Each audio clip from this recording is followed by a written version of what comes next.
Eu e Aí, Natália prontinho. trabalhamos nisso no sábado. Bom, então hoje, né, 29 de agosto de 2022, a gente gostaria, né, eu, Marcelo, Margarete não pode estar conosco hoje, mas também a gente fala também com ela isso, né, das boas-vindas para o grupo, nessa retomada nossa do grupo de estudo do LEPS, no segundo semestre de 2022, e para retomar, né, os encontros a partir de hoje, a gente vai trabalhar esse tema aí proposto pelo Marcelo e pela Liliane, um tema bastante provocativo para a gente nos pensar, né, enquanto brasileiros e brasileiras, a questão da psicanálise, educação e familiarismo.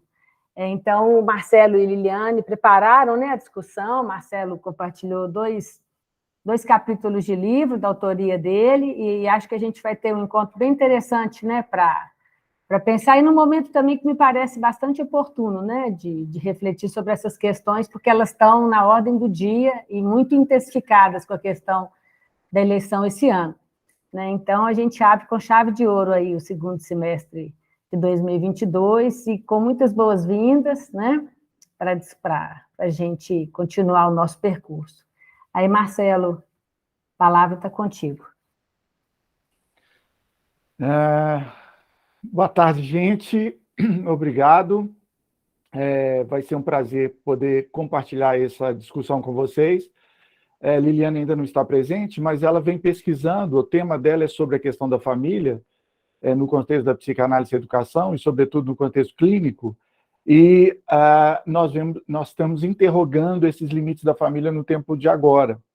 E mais que isso, eu desenvolvi há algum tempo atrás alguns saberes sobre a questão da família, no sentido de colocar a família, assim como o patrimonialismo, o racismo e outras bases que nos fundam enquanto nação, negativamente enquanto nação, nós estamos fazendo eu fiz uma espécie de análise disso propriamente, no texto que a Liliane vai apresentar sobre aquela frase da Rodinesco, dizendo que o Brasil era o país hoje mais psicanalítico do mundo, e eu vou colocar isso em questão, porque como a psicanálise pode se resolver aqui numa nação extremamente familiarista, numa nação extremamente racista, patrimonialista, excludente, etc., né, que não atingiu a República, de um lado, e do outro, que eu vou apresentar propriamente, e talvez eu comece por ele, é sobre as recomendações a nós, de psicanálise e educação, sobre as reconfigurações familiares e, sobretudo, uma família pós-edipiana, que é essa que a gente está vivendo agora, a partir do a homoparentalidade, as transparentalidades e a outras formas não convencionais de família que a gente está vivendo agora. Então, essa é a proposta da gente discutir hoje aqui e colocar isso em questão. Vou já compartilhar aqui a janela, para que vocês possam ver. Deixa eu ver o que vocês estão vendo aí. Ok, está entrando. Voilà. Ok. Bem, vocês vejam aqui que eu vou fazer essa interrogação: família, odeio-vos? Reconfiguração contemporânea e recomendações a psicanalistas. Família, odeio-vos é uma frase do André Gide, de 1897, quando a família estava sendo colocada em questão naquela época, e que a gente vai perguntar hoje se isso vigora, né? Se a gente odeia tanto as famílias assim. Bem, as reconfigurações familiares, eu não vou muito me deter nisso para a gente privilegiar a conversa. Monoparentalismo, pluriparental, oniparental, as famílias são múltiplas hoje em dia, a gente sabe disso, né? As guardas compartilhadas, filhos criados só por mãe, só por avós, etc. Enfim, claro que isso, entre outras coisas, é fruto direto das lutas das minorias, gays, lésbicas, transgêneros, outros, têm cada vez mais expressado o desejo não só de constituírem famílias, mas de terem filhos à maneira convencional. Então, isso é a introdução que vai problematizar a questão das nossas vontades de família da contemporaneidade. Aí, numa parte de psicanálise e bissexualidade, que também vocês devem conhecer, eu ressaltei aqui só 2 pontos a partir das cartas de Freud, ou dos ensaios de Freud. Uma que ele escreve a carta a uma mãe de um homossexual que escreve para ele pedindo conselhos, ele vai falar: minha senhora, a homossexualidade não é evidentemente uma vantagem, mas nada há nela que se deva ter vergonha, não é um vício, nem se pode qualificá-la como doença, é uma injustiça perseguir a homossexualidade como também um crime, além de ser uma grande crueldade humana. Mas isso ele só escreveu porque, em 1915, numa revisão dos 3 ensaios de 1905, ele vai colocar a heterossexualidade em questão. Ele vai dizer: olha, a pesquisa psicanalítica se opõe com o máximo de decisão que se destaquem os homossexuais, colocando-os como um grupo à parte do resto da humanidade. Do ponto de vista da psicanálise, o interesse sexual exclusivo de homens por mulheres também constitui um problema que precisa ser elucidado, pois não é fato evidente em si mesmo, baseado numa atração apenas de natureza química. Então, ele coloca a heterossexualidade em questão, ele vai dizer, inclusive, que o polo homossexual ou o polo heterossexual são polos ideativos, quer dizer, ninguém consegue alcançá-los, são ideativos, eles são só teóricos.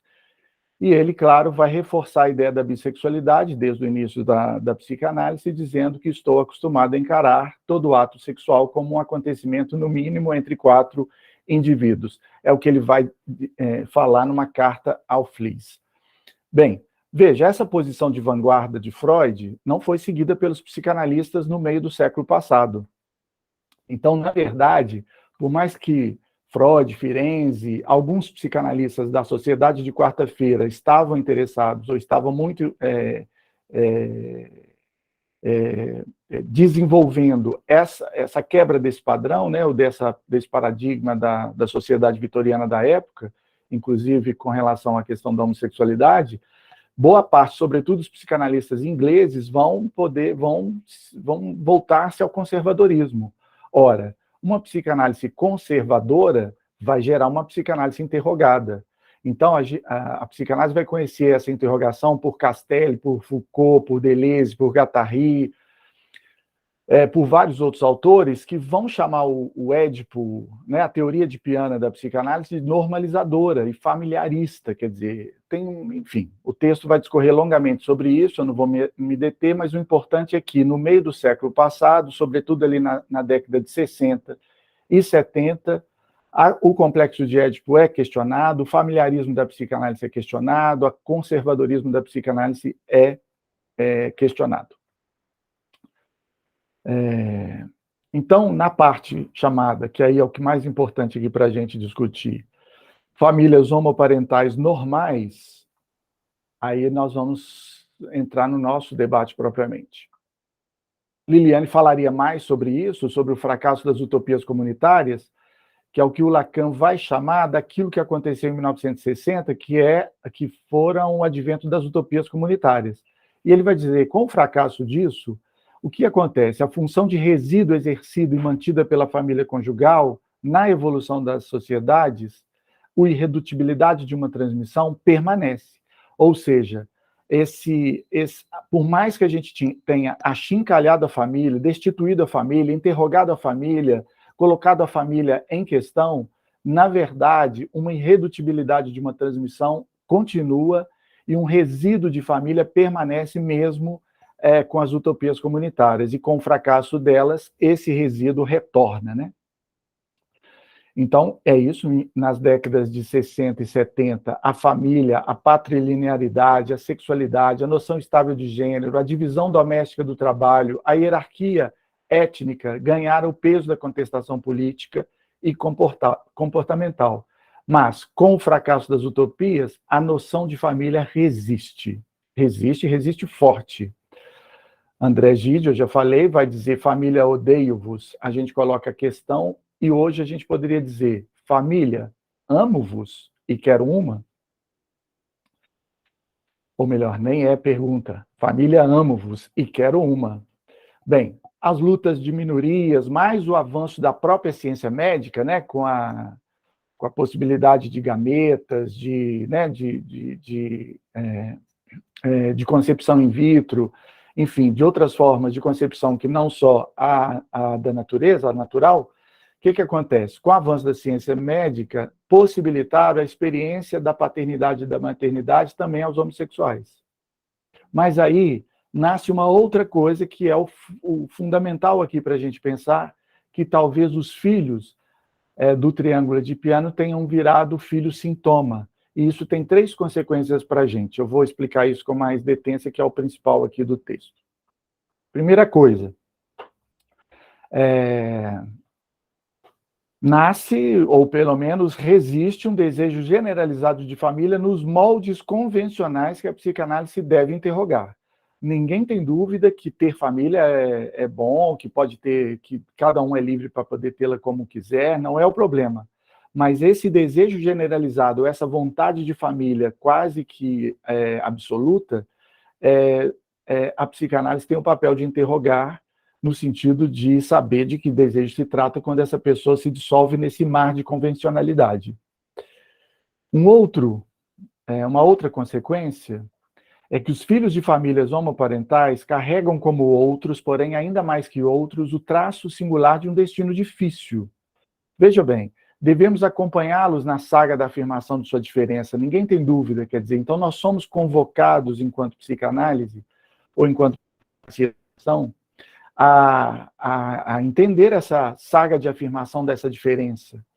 Não será dizendo-os normais que pais homossexuais conseguirão provar sua aptidão para ter filhos. Não seriam modelos a seguir ou não seriam dignos de ser identificáveis? Eu explico.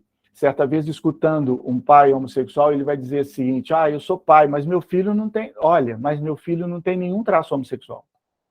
Ele fala assim: olha, eu e meu companheiro temos um filho, mas o meu filho não tem nenhum traço homossexual. Soa estranho quando ele diz isso, porque é como se ele promovesse uma desidentificação de si na história. É como se os pais homoeróticos pudessem se sentissem mais confortáveis se tivessem filhos que não necessariamente fossem homoeróticos. Então, esse lugar do ideal dos pais, né, o ideal do que a gente chama do ideal do eu depositado nos pais, perde vigor. E isso pode ser desastroso para a constituição, inclusive, desses sujeitos que estão lá. Por mais que a premissa pode ser uma verdade, não necessariamente filhos de homossexuais serão homossexuais, mas dizer disso como se fosse um alento me parece desastroso. E o terceira consequência seria o projeto homoparental de conjugalidade que não se pauta mais no triângulo classicamente edipiano, de pai, mãe e filho, modelo de 3 termos, como Freud concebeu, pai, mãe e filho no modelo clássico do triângulo edipiano, mas de vivermos hoje a família pós-edipiana. E o que seria a família pós-edipiana? Bem, na verdade, a pós-edipiana ela não vai receber mais o modelo de 3, mas o modelo de 4 termos. Não mais o de 3 termos, mas o de 4 termos. O que eu quero dizer com isso? Entra mais um termo nessa estrutura, que é o parceiro 1, parceiro 2, de qual ordem for, parceiro 3, parceiro 4, não importa, a posição terceira do gameta, e a 4ª posição é a do filho, sendo o gameta fruto da reprodução assistida. Ou parceiro 1, parceiro 2, parceiro 3, 4, genitor e o filho, quer dizer, sendo o genitor o pai ou a mãe de aluguel ou os pais que cederam na adoção. Bem, se for assim, nós temos um lugar, a psicanálise lacaniana já nos ajuda a pensar esse 4º elemento, ou esse 4º termo. O filho passa a ser um 4º termo e não o terceiro. E o 4º termo, lá na teoria lacaniana, é o lugar do sintoma com H. Isso é importante da gente frisar. Vejam bem, aqui nós temos a topologia lacaniana, acompanhem bem, a topologia lacaniana do real, simbólico e imaginário, os 3 termos, real, simbólico e imaginário. A gente tem que lembrar que o Lacan faz essa topologia, assim como Freud criou 2 outras topologias para a constituição do sujeito, né? O consciente, pré-consciente e inconsciente, e o eu, isso e super-eu. O Lacan faz o real simbólico imaginário e ele vai amarrar esse nó com um quarto elemento que vocês estão vendo aqui, onde eu estou passando a linha. Esse quarto elemento é como se ele passasse e amarrasse todos os 3 elos do real simbólico imaginário. E a esse quarto elemento, ele vai dar o nome de sintoma com H, que não seria o sintoma da decifração freudiana, né, o sintoma que merece ser decifrado, mas o sintoma ao nível real, aquilo que a gente tem de mais real, né, seria o sintoma, e a gente pode conversar sobre isso. Já encerro. A Liliane está dizendo que alguma coisa aconteceu, depois eu vejo. Bem, vejam bem vocês. Isso aqui é a última lâmina. Olha, até Freud, podemos divisar o quarto termo, como o próprio lugar da neurose. Então, lá no Freud, na teoria freudiana, a gente teria pai, mãe, filho e a neurose, que é o que amarraria essas 3 figuras da família, pai, mãe e filho. A neurose seria a disfunção desse funcionamento, né? Ou desse arranjo, né? Seria a disfunção desse arranjo. Mas não se imaginou aquela época, nem tampouco na época de Lacan, propriamente em 60, mas, enfim, no nosso tempo a gente tem que imaginar, hoje, que há agora um outro estranho. Quer dizer, não se imaginou lá que existiria o outro estranho, que é o gameta, o barriga de aluguel, os pais biológicos, da adoção, etc. Quer dizer, não estava lá na ordem do dia, não estava aqui dentro dessa conta, que viesse a compor a constelação familiar.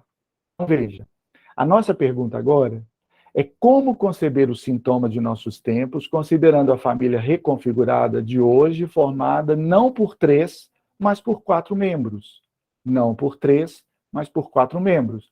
Como conceber o sintoma sendo ele mesmo a criação, ou melhor, sendo ele mesmo a criança da relação parceiro 1, parceiro 2, genitor ou gameta, mais o filho. Não tenho dúvida que é a nossa tarefa teorizar isso.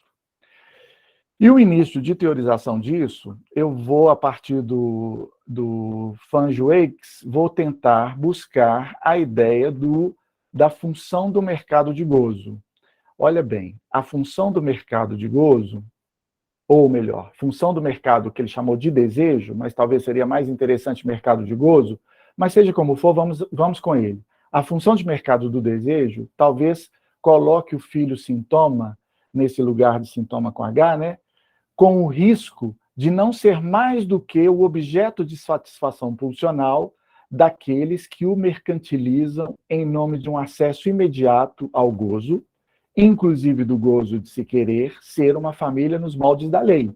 Então, veja, eu vou levantar a hipótese que esse mercado do desejo, ou esse mercado do gozo, a gente vai ter que pensar isso aqui melhor, pode colocar em risco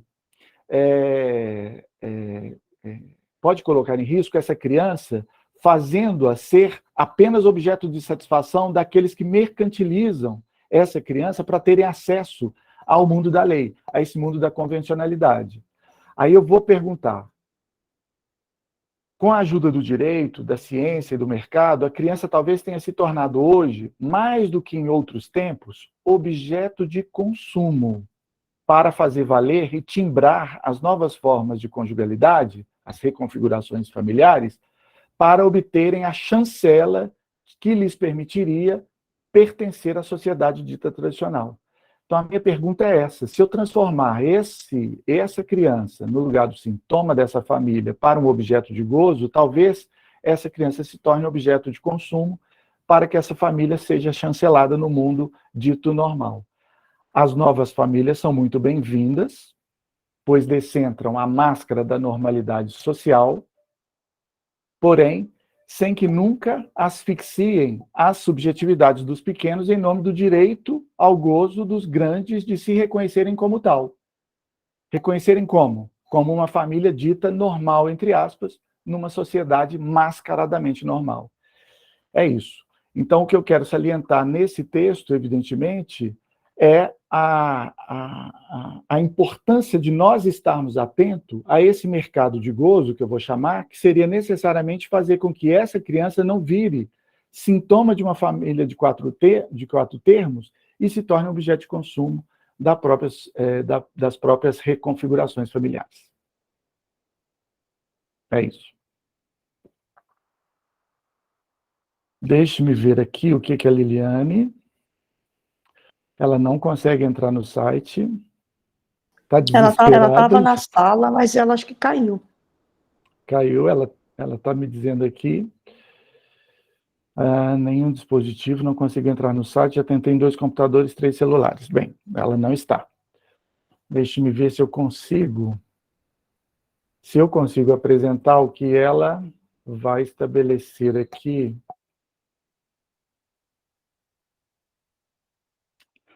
Bem, totalmente de improviso. Eu vou pegar o slide que ela me passou, porque ela me pediu, vou estar no celular, então você clica os slides para mim. Então eu vou pegar os slides dela, mas como o texto é meu, eu sei do que se trata, vamos ver como é que eu vou me sair nesse Marcelo. Arranjo. Diga. Boa tarde. Ei, Paulo. Parece que ela está com dificuldade de ter acesso ao link e não ao Meet. Ela não está conseguindo entrar no site do Lattes, eu acho. Então, talvez... Então deixa eu mandar para ela aqui. Isso, o link da sala. Boa. Ela falou isso aí? Eu tive problema no site também. A primeira vez que eu tentei acessar o site, dava erro, enfim. Depois carregou, deve ser alguma instabilidade do provedor do site. Deixa eu ver aqui. Eu escrevi ao Pedro, deixa eu mandar isso para ela.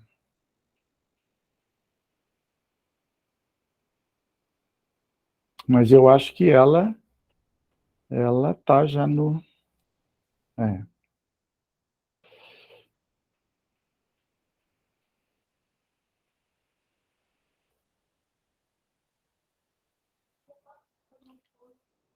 Bem, mandei. Vamos então esperar um pouco. O que vocês acham da gente conversar um pouco sobre esse primeiro material e depois a gente espera por ela chegar e conversa mais sobre o segundo? O que vocês acham? Acho que a gente pode ir conversando, trocando algumas ideias, né? Um tema muito rico. Essa discussão que você traz é muito instigante, me fez pensar um monte de coisa. Eu, como terapeuta de família, né, comecei a pensar exatamente qual é o papel dessa criança nessas famílias, né, nessa tendência de normatizar de alguma forma, mesmo algo que não é normal, ou não é, né, dentro desse padrão de constituição de família que a sociedade, historicamente, gostaria que acontecesse, né, a gente sabe.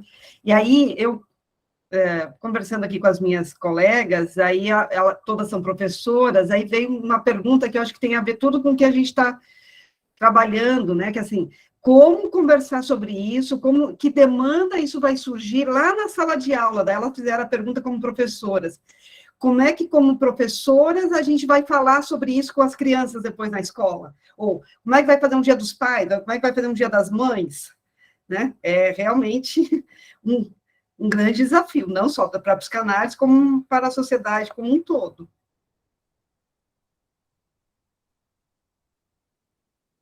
Simone?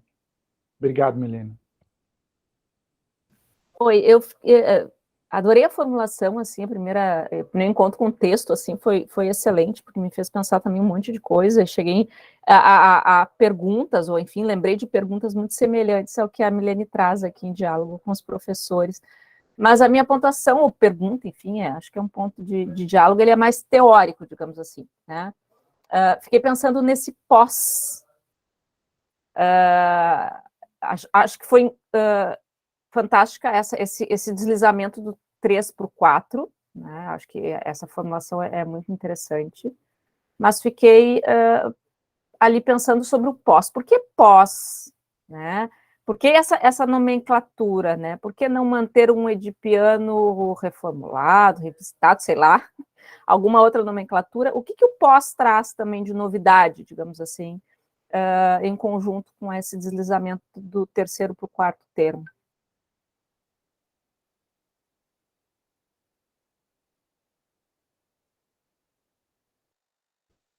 Lucas. Oi, pessoal, boa tarde a todos, a todas, a todos. Marcelo, excelente texto. Eu acho que você fez provocações muito importantes e contundentes para nós.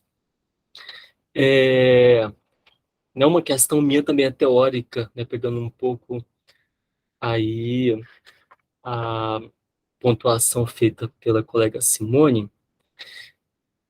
A questão também do pós-edipiano.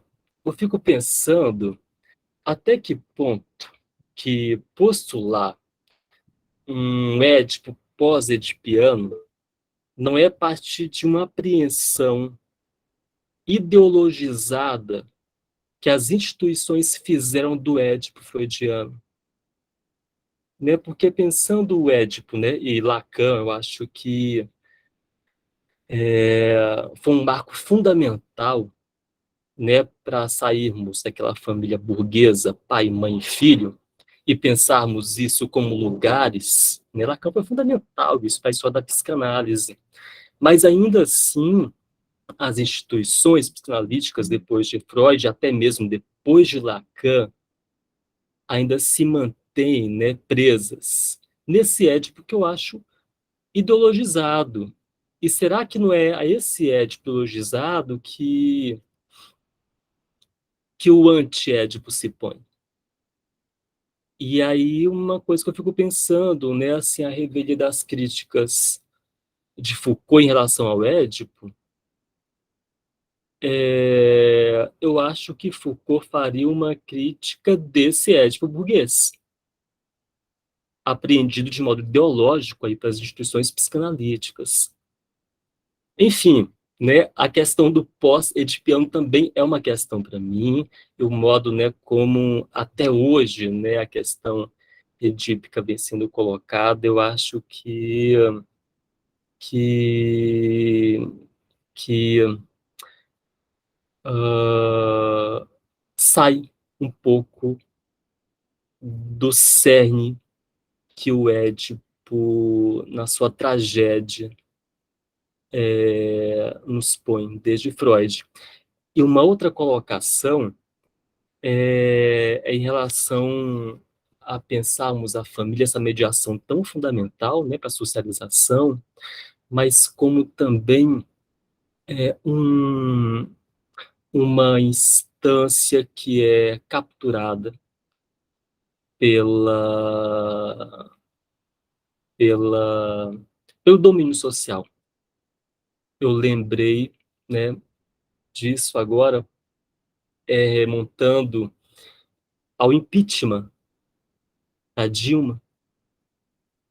Eu fiquei impressionado e assustado, né, com os discursos que foram feitos. A grande parte dos discursos era em defesa de uma família clássica, pai, mãe, filho, e cristã, né, também, né?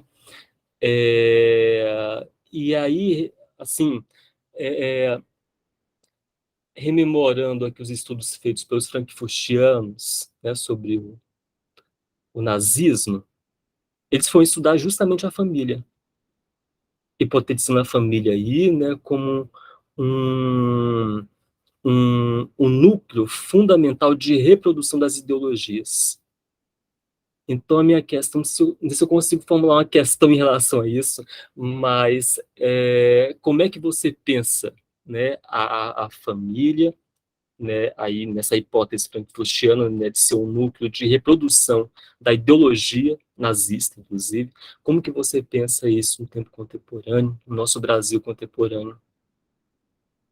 É isso, obrigado. No protofascismo, né, nosso. Proto, porque ele ainda não está instalado totalmente, mas esse protofascismo nosso, né? Como que a família tem nesse lugar?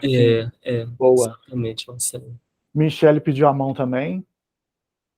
Liliane parece que já entrou na sala, me parece. Ok, então daqui a pouco a gente passa a palavra para ela. Michele. Joia. Marcelo, achei fantástico também os textos. Ouvindo um pouco o Lucas aqui falando, fiquei pensando aqui um pouco nessa questão dessa família, dessa instância que nem você colocou, capturada pelo domínio social. Então, eu entendo que essa família, dessa constelação, seria o que você está chamando de sociedade tradicional. Né? E aí eu fiquei me perguntando, enquanto você falava dessa questão do filho enquanto objeto de consumo, qual é a consequência, né, para essa criança em que medida isso vai impactar, né, a constituição desse sujeito, que vai se ter o lugar de uma chancela, né, porque preço ela vai ter que pagar na sua constituição para que a família, né, da qual ela está fazendo parte, pertença a uma sociedade tradicional. E eu fiquei me perguntando também por que as pessoas querem se encaixar na norma. É isso. Obrigado, Michele. Rafael, sim, Rafael. Eu só queria compartilhar com vocês um texto do Lee Edelman, em que ele vai falar da criança enquanto um futuro fantasmático. O título do... Deixa eu compartilhar aqui no chat. Deixa eu ver se eu consigo acessar. Só um segundo. E esse texto ele é muito interessante porque ele vai mostrar o modo como a política vê a criança como esse futuro em que tudo que se tem hoje vai ser reproduzido. Então, a criança é uma aposta. E aí ele vai fazer esse contraponto com a teoria queer, sendo a teoria queer uma pulsão de morte, como se ela viesse para poder desconstruir aquilo que existe hoje enquanto família. Então, é só um texto, assim, uma curiosidade, que eu acho que dialoga bem, uma sugestão.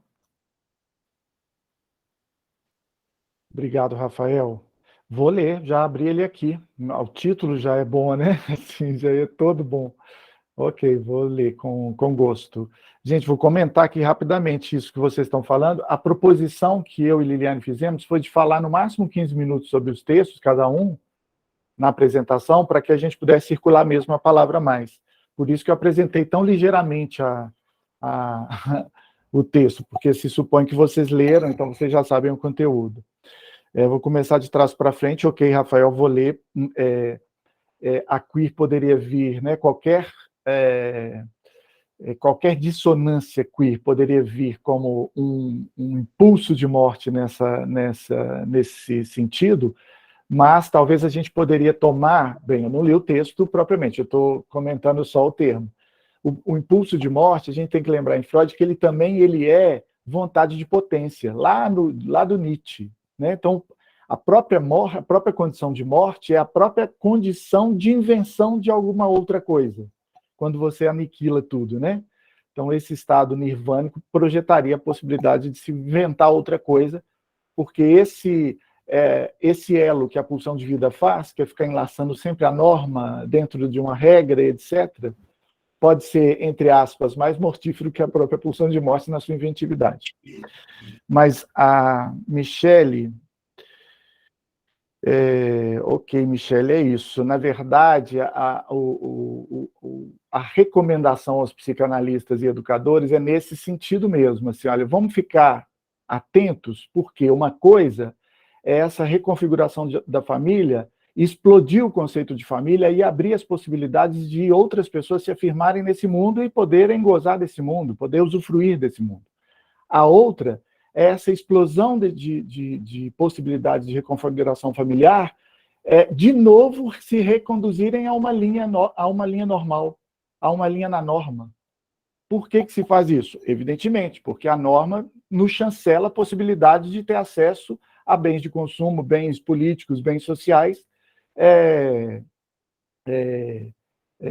mas sem perseguições, né? Quer dizer, óbvio, né? Se eu sou um pai fora da norma, uma mãe fora da norma, vou ter um filho, e aí eu quero o mais possível não dar a esse filho, ou não permitir que esse filho seja excluído de novo, como eu fui, como a mãe foi, ou como qualquer pessoa foi. Ou seja, a norma, ela seduz pela inércia que ela causa da inclusão, né? Pela falsa inclusão, né? que ela nos dá. E aí, claro, o preço disso pode ser caro, porque esse filho ele deixa de ser só filho de uma concepção ou de um fruto de um casal ou de mais pessoas, mas, enfim, fruto de uma constelação que gostaria de projetar-se para o futuro, porque o filho é isso, né? Você tem filho para que aquilo, para que ele represente você no futuro e para aquilo ali, para que que a sua força, a sua vitalidade permaneça, ele pode entrar nesse mercado de gozo, esse mercado de consumo, né? Ele vira um objeto da gôndola, né? Que vai mais permitir o sujeito, vai mais permitir o casal ou trisal, seja quem for, esse trisal funcionar dentro da norma do que necessariamente fora dela ou explodindo. Em outras palavras, nós temos hoje a possibilidade de abrir janelas de múltiplas possibilidades de existência. Não é hora de fechá-las de novo, né? Não é hora de alinhar isso de novo para uma pseudo-norma excludente, né?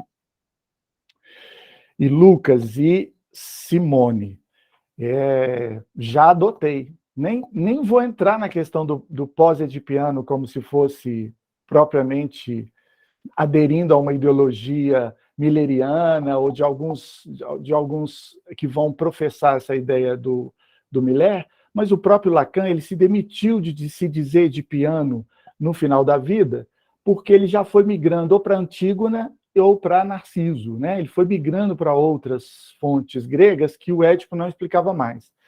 E aí é óbvio que os psicanalistas contemporâneos têm dito isso como pós-edipiano. Mas o pós-edipiano aqui entrou para mim no seguinte sentido: pós essa constelação ternária edipiana. Eu estou com vocês. Eu acredito que o conceito de Édipo ele consegue abarcar uma família de 4 termos, 5 termos, seja o que for. Assim, uma lógica maior. Quando eu fui à África, nós fomos estudar lá o Édipo africano, que se dá em outras constelações. É quando a psicanálise mais aproxima da antropologia, né, das etnografias. Quando eu fui à África, a gente foi estudar as constelações familiares, as formas elementares do parentesco, que são totalmente diferentes das nossas. Então, é um menino que, na verdade, é criado por 3 mulheres de um homem só, mas o referente desse menino é o tio, irmão de uma das mães. Esse menino é nascido de uma das mães, do marido, mas ele é criado como filho das 3 mulheres, mas ele tem em um dos tios de uma dessas 3 mulheres, irmão dessas 3 mulheres, a referência masculina de existência. Então, rearranja-se. Mas ainda assim, lá na África, eu chamei isso de Édipo africano. Porque a lógica funciona em torno de um cenário edipiano, ainda que não seja o Édipo grego ou ocidental ou vienense. Entende? Eu acho que isso vale para nós, e por isso que eu já pego a carapuça e já mudo aqui, que talvez não seja propriamente pós-edipiano, mas pós-edipiano no ternário vienense e freudiano. Compreendem? Não sei se eu me fiz claro nesse sentido. É edipiano. Continuamos na etapa do Édipo, porque como o Freud diz lá em Mal-Estar na Civilização, enquanto as nossas famílias forem estruturadas dessa maneira, é o Édipo que é a regra que as faz existir.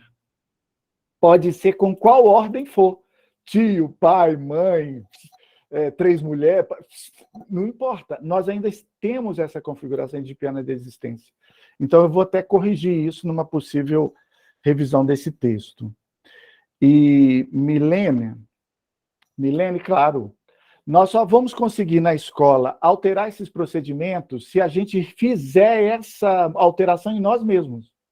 Quando a gente começar a operar com a lógica do 4 termos. Isso não é fácil. Não é só despojar-se de preconceitos no imaginário escolar. Não é só isso. É, na verdade, nós operarmos com uma lógica que funciona não mais no ternário, mas no quaternário. Isso é difícil. Por exemplo, eu acompanhei uma tese de uma moça que escreveu sobre escola infantil e as professoras já taxando de cara, esse menino é gay. Ela já taxando os meninos, elas já nosografavam os meninos. Olha, esse menino não tem 5 anos, mas já é gay. Essa era a frase. Então, o que acontece? Para que elas alterem isso, não é só dizer que vai aceitar o menino na condição dele ou qualquer coisa. É realmente ela alterar um procedimento de si, um certo modo de existência. E esse modo de existência você altera como? Tendo um trauma na vida, passando por uma perda horrorosa, passando pela análise, passando por um motor que faça com que você realmente destitua aquela posição anterior que lhe causava algum modo de gozo para outro. E isso não é fácil de se conseguir. Então, as professoras vão falar de bom tom. Olha, vamos fazer o dia da família, mas essa família é aberta, mas ela não é. Então, ela vai sempre ver como essas professoras viam. Olha, é 5 anos, mas já é gay. Ah, como pode falar isso? Nem sabe. Mas, enfim, trabalho com outra noção, né? Ela está ternária, vamos dizer assim, né? Ela tem um modelo, é o mesmo modelo criticado lá pelos estruturalistas do meio do século, né? Esse édipo normalizador, né? Alguma forma normalizadora que a psicanálise deixou abater aí no meio do caminho. Vamos lembrar que o édipo, na sua origem, não é normalizador. O Freud vai estabelecer o édipo justamente porque ele sai da norma. O édipo é aquele que fura a regra toda, vai lá, despoja a mãe, tem 4 filhos e mata o pai. Isso não é nada normal, isso não tem nada de normal, mas se tornou normal na sua acepção. Então, na ordem pedagógica, isso é muito comum. Ah, o menino não passou pelo édipo. Ah, que ridículo, isso parece patético. Né? Quando viram para mim, quando a gente faz intervenção, viram para mim e falam assim, esse menino está no édipo. Eu falei, ué, eu também. Oi, eu também. E eu nem sei se eu estou. Ah, não sei nem se eu já saí. É isso.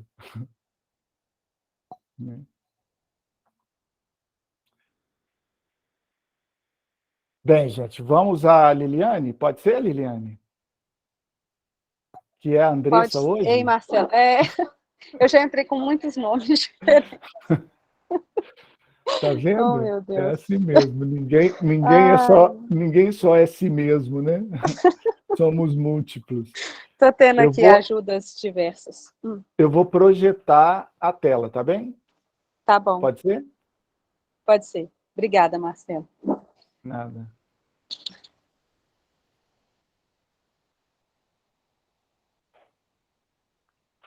Bem, vamos ver se você já está vendo. Não, já.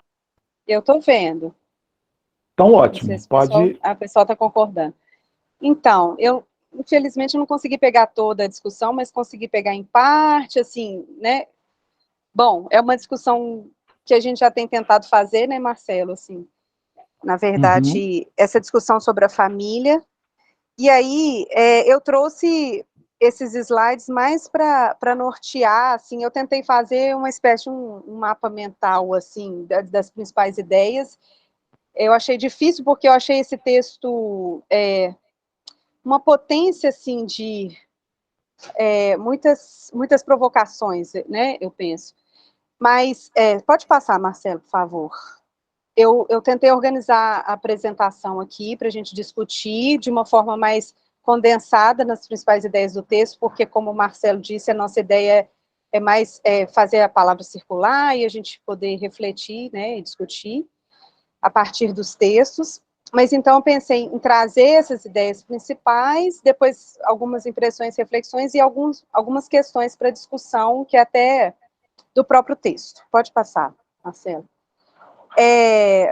Então, o Marcelo começa esse texto com uma questão a partir de uma afirmativa da Rudi Mescot, que diz que o Brasil seria muito aberto à leitura de Freud, e que aí poderia, né, ser o país mais freudiano do mundo, e que ele começa questionando nesse texto, e perguntando, será que somos tão ecléticos e freudianos assim como ela aponta, né? E aí ele coloca como que a gente tem no país ingredientes para que a psicanálise não decole, né? Que é racismo, elitismo, asfixia da subjetividade de diferenças. Pode passar, Marcelo. E como que ele coloca que a gente estaria numa pré-república, ou uma quase-república, porque a gente tem uma mentalidade cultural que é escravagista, né? Eu lembrei de uma afirmativa do Leandro Carnal, que fala que a elite brasileira não aceitou nem a Lei Áurea, que dirá a CLT, né? Assim, mas que é isso que a gente já conhece essa relação senhor-escravo, né, assim, que vai se reproduzindo em diferentes modos de produção,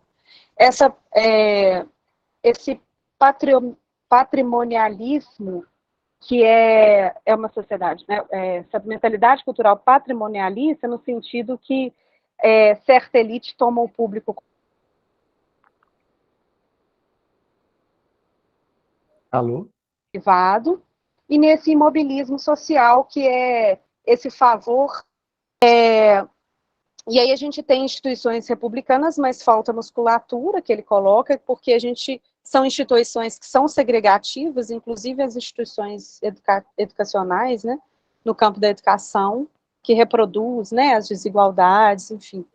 E aí ele aponta alguns dados que mostram essa guerra civil que a gente vive, assim, das 60 mil pessoas assassinadas em 2015, assim como a guerra no Oriente Médio, 149 mortes para 1.000 jovens, mais do que na Síria, e como que no nosso país isso tem, a criminalidade e mortalidade tem raça, sexo e idade, né, assim, tá muito dos jovens, negros e pobres, né, periféricos, enfim.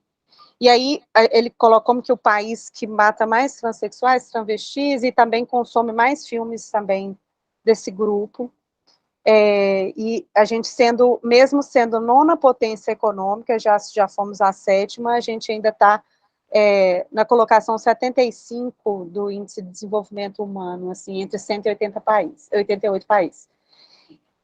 Isso.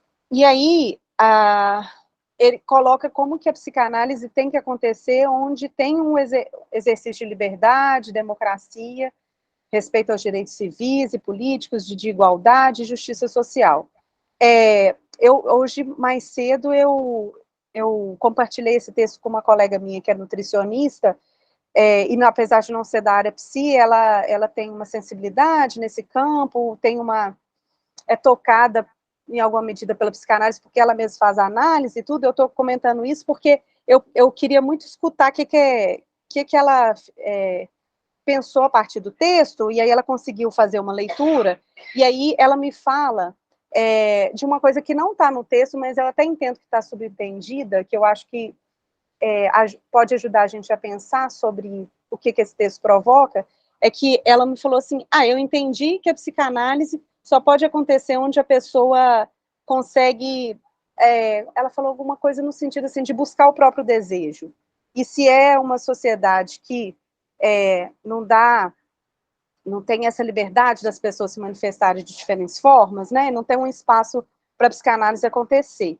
Aí eu falei, e disso para além, né, que o texto discute, de como que isso impede que as pessoas também possam ter um olhar para o coletivo, né, e aí o texto vai chegar nisso. Bom, mas eu só queria trazer porque eu falei com elas que eu acho que fica isso subentendido, mas como que isso nos atravessa e também nos ultrapassa, assim. Eu acho que essa ética de pensar nessa perspectiva para além do que o igual, né, isso que vocês já vinham discutindo aí a partir do outro texto. E aí, bom, o Marcelo coloca uma hipótese, uma primeira hipótese, que a psicanálise que praticamos não é nossa, que são escolas de psicanálise colonizadas, que copiam o modelo de formação e faz uma transposição didática e lógica de modelos, principalmente europeus, né, que a nossa psicanálise é estrangeira, e mesmo que não possa haver uma psicanálise brasileira, a gente faz psicanálise com brasileiros, né, são eles que a gente escuta, são eles que a gente trata, e aí ele se pergunta aí qual que seria o traço específico da nossa saúde mental, né, se perguntando as crianças e adolescentes com problemas que são motivados aí, que dizem respeito à nossa cultura. Então, a psicanálise que é praticada aqui, a gente tem que entender quem são os brasileiros de que a gente trata e que traço unário nos faz ser brasileiros, né, que eu acho que é a pergunta principal do texto. E que se isso teria a ver com a nossa quase república. E aí, ele coloca que no Brasil esse patrimonialismo e esse elitismo, ele se traduz, na verdade, ele se configura como esse familiarismo, né, que ele chama, que faz a gente ser uma república, que é essa adesão à família, mas de uma maneira exclusiva, individual e apolítica, que afrouxa essa ideia de instituição de uma república, né, brasileira. E aí, pode passar, Marcelo. Interessante, como que, assim, no que diz respeito ao nosso pertencimento, que, assim, haja vista a gente não ter uma língua própria, né, assim, a gente tem uma língua que por sermos colônia. Então, é isso, assim, o que nos caracteriza, né, enquanto brasileiros. Aí ele coloca, por exemplo, a raça, nós somos muito mestiços e misturados para dizer que somos puros, né. Com relação ao capitalismo, que poderia ser, a gente poderia se pertencer aí a partir dele, o patrimônio, que mesmo as pessoas de uma elite que tem um patrimônio, não esconde uma que ele chama de ninguém-dade, né, que os pais ou os avós tiveram vidas pobres, então a gente não tem isso de ter nascido em berço de ouro.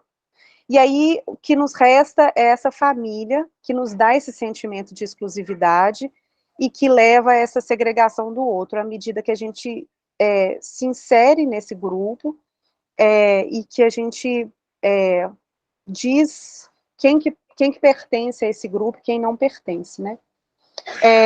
Então, esse familiarismo brasileiro que ele nomeia, diz de uma adesão a essa noção de família que colocou a perder essa proposta para uma república, na medida que é dessa família individual, né, de cada um, e que como que tudo se justifica em nome dessa família, né, assim,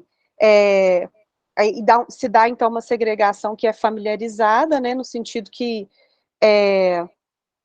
tudo se justifica, tudo se como se, assim, a gente percebe isso, assim, para mim isso é nítido, como que a maior honra da pessoa é a defesa da própria família, como que isso pudesse justificar, assim, qualquer atitude, né? Então, assim, essa minha colega mesmo estava comentando ela estava na padaria, e uma pessoa que chega e fala que foi presa porque um homem mexeu com uma mulher e a filha dele. Então, assim, ele foi lá e matou essa pessoa. Então, assim, é uma atitude honrosa, né, que ele tem orgulho de contar, assim, a qualquer pessoa que ele nem conheça. E aí o Marcelo pergunta, né, se seria um traço unário da nossa condição de nação, esse familiarismo brasileiro, e traz aí o trecho do Lacan, eu até coloquei mais um trechinho dele, só para trazer como que ele está falando disso que o fracasso das utopias comunitárias mostrou que tem algo da família que é irredutível, né?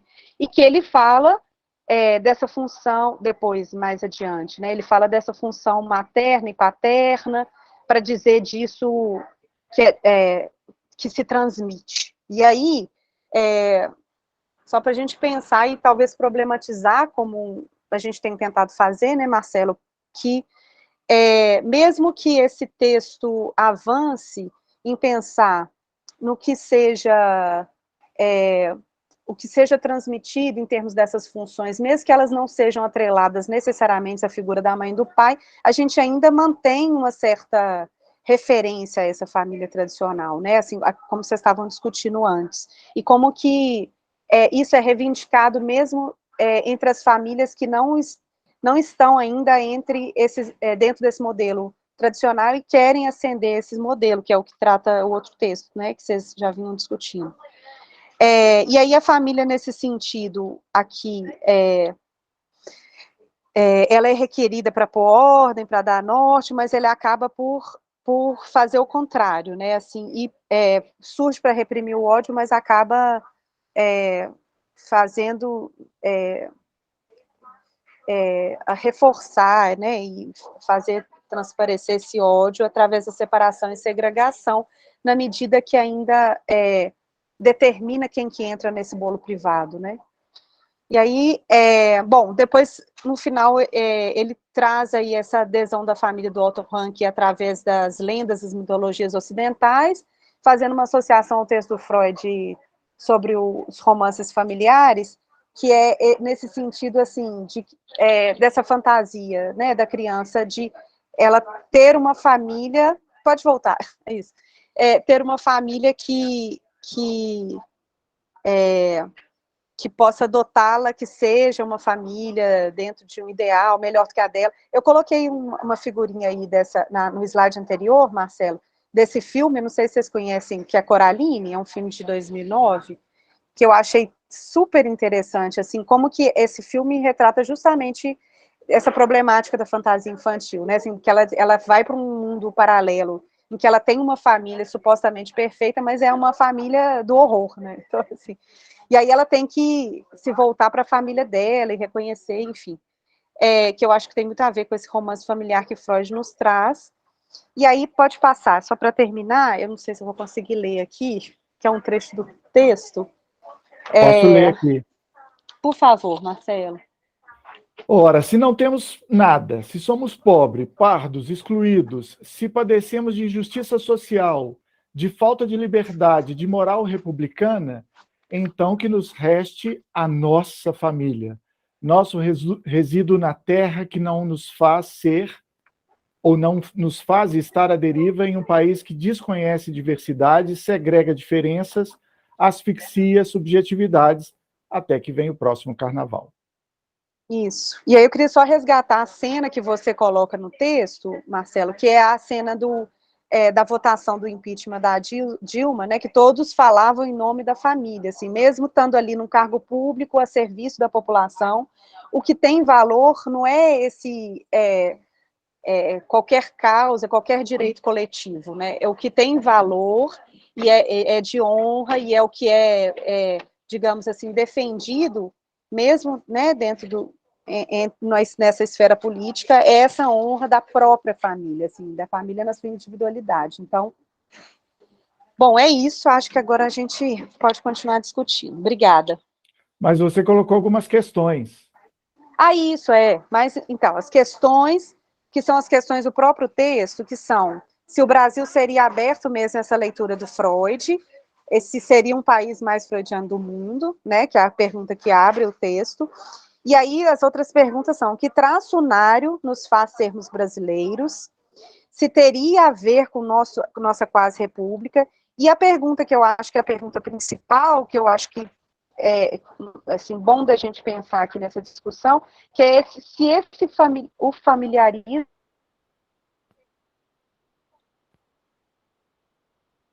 brasileiro seria um traço unário, isso é, o traço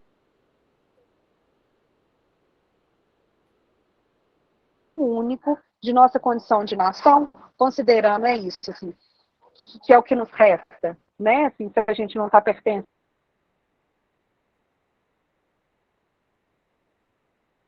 nem dentro dos parâmetros do capital, nem dentro dos parâmetros da raça, enfim.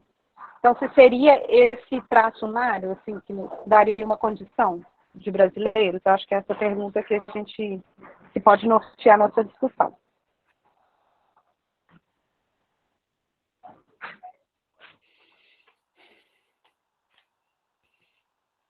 Liliana, eu estou impressionado com a sua capacidade de fazer um slide tão mais bonito que o meu é um demônio.